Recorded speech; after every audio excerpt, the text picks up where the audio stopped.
अशोक को अपने रास्ते से हटाना सुसिम का एकमात्र लक्ष्य बन गया। सुसिम ने अशोक के खिलाफ महाराज के कान भरना शुरू किए। महाराज बिंदुसार को अशोक के विरुद्ध करने के लिए जितने प्रयोजन हो सकते थे सब किए।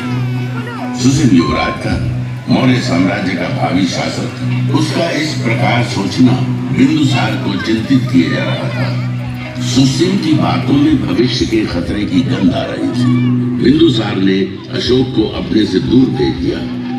अशोक को देश निकाला मिल गया। क्रोध और घृणा से भरा अशोक अपने भाई सुसिम की योजना को भली भांति समझ चुका था। अपने हृदय में धड़कती ज्वाला को दबाए अशोक मौर्य साम्राज्य से बाहर निकल गया।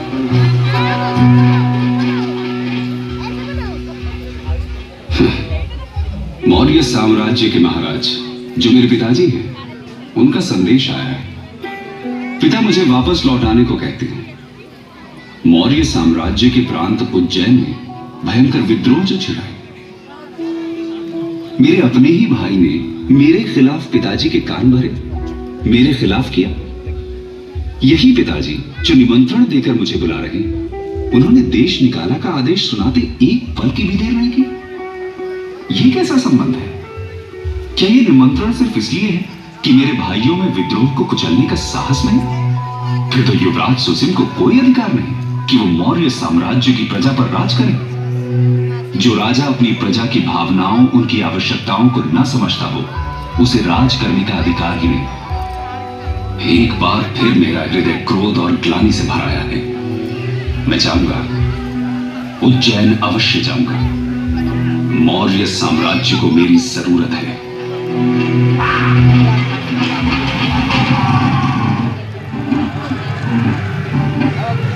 अशोक की जोरदार वापसी हुई। अपनी पूरी ताकत, हौसले और सैन्य बल के साथ उज्जैन के विद्रोह को कुचलने अशोक निकल पड़ा। उज्जैन में घमासान मचा। अशोक ने अपनी पूरी शक्ति लगा दी। विद्रोह को पूरी तरह रौंद दिया गया। विद्रोही मारे गए। मौर्य साम्राज्य की हिलती नींव और गहरे धंसती चली गई। जैनी के इस संग्राम में अशोक को चोट आई। घायल अशोक के उपचार में वैद्य लगा दिए गए। इन्हीं में एक थी बौद्ध सन्यासिनी देवी। दिन रात अशोक की देखभाल में लगी थी।